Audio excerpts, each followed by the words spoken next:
È il primo anno che questo teatro di Catania, teatro antico di origine di impianto greco, ospita un vero e proprio calendario di spettacoli ed una quindi regolare programmazione, e ciò è dovuto a questo programma Anfiteatro Sicilia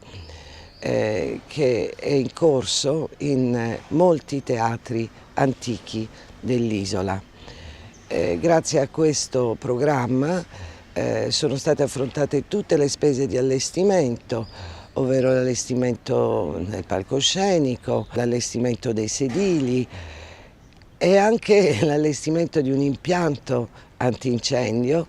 che presto entrerà in funzione o sarà funzionante. Sono state fatte tutte le spese relative alle illuminazioni di sicurezza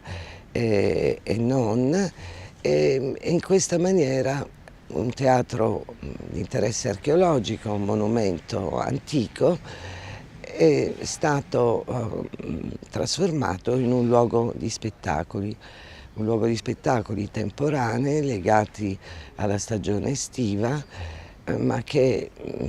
sicuramente valorizzeranno e renderanno più noto questo monumento sia alla città che al di fuori della città.